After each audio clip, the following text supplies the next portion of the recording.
Ric Bucher is back with us. So, Rick, do we owe Nico Harrison an apology? I love that shot we have of him with the little side eye. Like, I know something you don't know. Which is what we're thinking now. No, not yet. We don't owe him an apology just quite yet. I've been trying to sing this song and nobody's listening for a while now.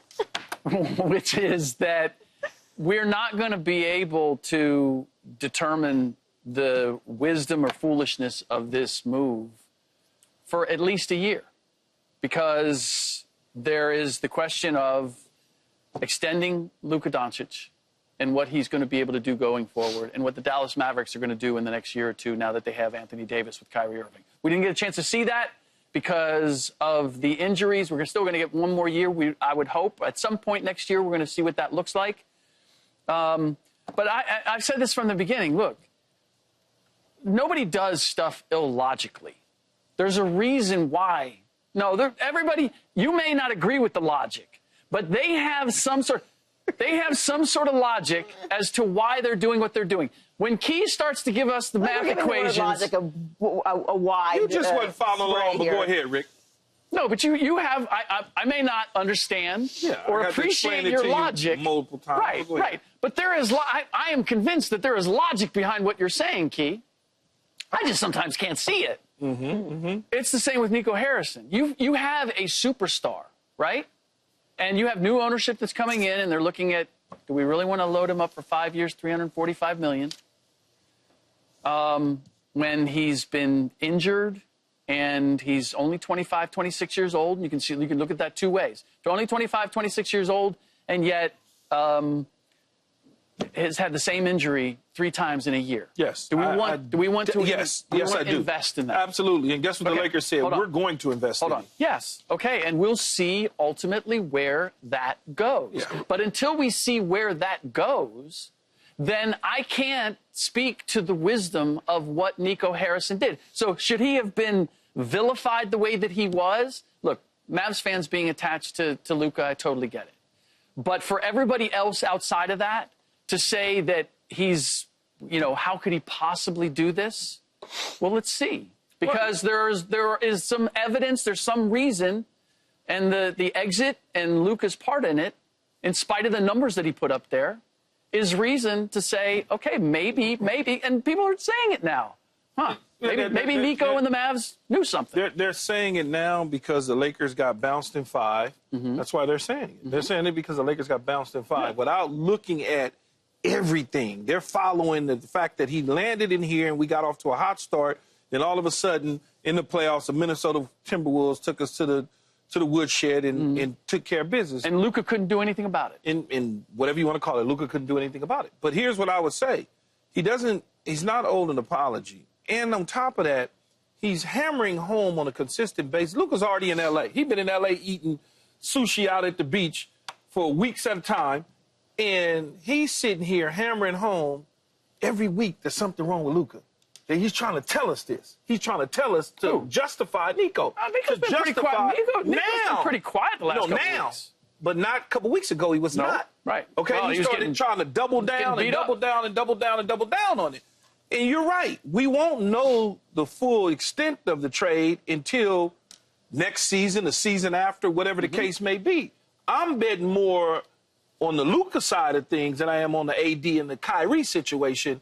Fair. You see what I'm saying? I just feel like for him, he's got to be very careful on how this thing turns out. Paul? I had a chance to really think about this. I think we actually absolutely do owe Nico apologies. Because I know everybody at first glance is going to say, well, he traded a generational player in this, but I understand more and more now today than I did when the trade happened on what Nico was getting at. Not only the money situation and new ownership, but they trying to rebuild the culture down there in Dallas. And the same things that was going on in Dallas and the question marks that was going on is the same question marks JJ had about him getting in shape. Now, when I'm trying to build a culture and my best player, and I have to tell my best player about getting in shape or don't be out smoking hookah and doing all this, you know what I'm saying?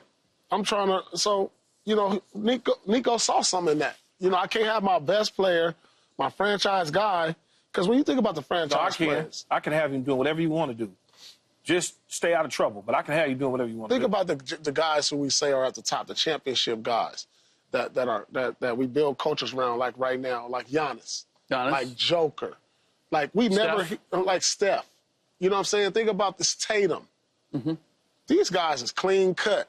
Not just clean cut, but like, they're in shape. Yeah, they're in shape. They play hard both ends. He's in shape, Paul. No, he's in shape. No, I mean, listen, Key, I smoke hookah sometime and I work out a lot. You can be in shape but out of shape. Like, thank you, Paul. No, you can't. Them lungs. Everybody is out of shape. Listen, I haven't smoked hookah in a couple months, and I feel better. But like, but I'm saying though. The only thing that is going to determine whether this was a good trade or not is time, and that is that's just not been told yet. I mean, Anthony Davis got hurt the first game that he played in Dallas, and Kyrie is currently dealing with an injury. So I don't know if I want to play the injury song for the Dallas Mavericks. So I don't think there's an apology due until we see how this all plays out. And it might be a decade before we decide what this actually looks like. And the Mavs have been home for 2 weeks already. They're into their off-season program. You didn't even make the playoffs. So I don't know that we want to be tooting any horns about how the Lakers season ended just yet. He's 3 months into a trade to a team that was a roster built for LeBron James. We don't know what's going to happen. And on top of that, the outrage really about the trade was really mostly from Dallas Mavericks fans, which are completely entitled to be upset that they lost their franchise player, this beloved franchise player that just took them to the NBA Finals last year. They were the best team in the Western Conference with Luka at the helm just last year. Now you've been at home for a couple weeks. So all this talk about fat and lazy and doesn't play any defense, well, you're not in the playoffs anymore. So maybe let's just like take a little pause, a little beat on the apologies. It wasn't handled well from a PR perspective at all. No, agreed. So from that perspective, like, just miss me. I mean, you could have done PR 101, say a whole lot of word salad and get through it. Yep. He quadrupled down on, Luka being the problem. Yeah. So I just think that just time will tell. If he doesn't end up getting, if the Dallas Mavericks do not end up getting back to a finals at the very least, in the time that Luka continues his career, then it will look like a failure, because you have to at least hit the bar that Luka accomplished there, in my opinion, in order for this to have been worth it. Because all this talk about him being in shape and eating vegetables and all this stuff, that sounds cute, but at the end of the day, it's about results. What do you do? True, but shouldn't we be comparing what Luka does with the Lakers over the next couple of years versus what the Dallas Mavericks do? Absolutely. Like, if Luka doesn't go anywhere. If we're talking about this as a good trade, Luka has things he needs to accomplish as well, of course. Of course he does. Yeah. Luka needs to get to a finals. Right. And Luka has a lot of things he needs to accomplish in his career moving forward. He's a young player, and he has a lot of basketball left to play. But if we're talking about whether the Dallas Mavericks made the right choice or not to move on from their 26-year-old superstar, who's the face of their franchise and clearly loved in the city of Dallas, because we're getting texts during the show about how we're talking about him, you have to put together a culture and a roster that is befitting of what you're saying that your standard is. He's got to at least do that and more of what he did in Dallas and L.A. to justify that trade. But in the end, though, Rick, the Dallas Maverick fans was not very happy, but it was many people across the NBA circle that could not understand why you, and I'm talking about other general managers, I'm talking about senior analyst types like yourself, that couldn't understand why would somebody get rid of this particular player at this particular moment in time in his career when he was coming from smoking hookah and drinking beers and scoring 30 and led you to a championship appearance. I think the biggest issue that everybody has isn't that they moved him, but that they didn't. And it was a sneak attack. They didn't get as much as they could have. I think that is the big part. Is you just worked with one team and you were satisfied. And if you're going to move a Luka Dončić, you could have gotten so much more. Let's be honest. It's the Lakers, though. Yes, but that's what it is. You also took another major risk. You sent him to the most visible franchise in the league. Yeah. Like one of the most visible franchises in all of sports. So, I mean. Well, but it could be worse. It could be worse. You send him to, like, Charlotte, or you send him, you take a bag. But you're not you take getting a that from bag and you do him wrong. You right? do him wrong, but you send him to the Lakers. So if he ends up being right, this is going to be in your face for the rest of eternity. We almost got Paul once upon a time. You want Mr. Laker? No, I mean, he knows something I don't know. Tyrese Haliburton's dad will no longer be allowed to attend Pacers playoff games for the foreseeable future, according to the team. This comes after John Haliburton and Giannis got into an altercation on the court after the Pacers eliminated the Bucks in the first round. John Haliburton was reportedly understanding and accepting the decision. Paul, is this an overreaction to ban Tyrese Haliburton's dad from playoff games? No, not at all. Because you would have did that if it was a regular fan. I mean, there's no excuse for this happening. Like, a fan shouldn't be able to have to go up, or a player have to approach a fan in these situations where tensions are high, you just lost. Like, I'm trying to figure out, like, Giannis is a bigger man than me, because if I'm coming off a loss and this is going on in my face and I'm looking at him, I don't know whose dad that is or whatever, with a sign in my face or a shirt of the other team and all that, I don't know how I would have handled that.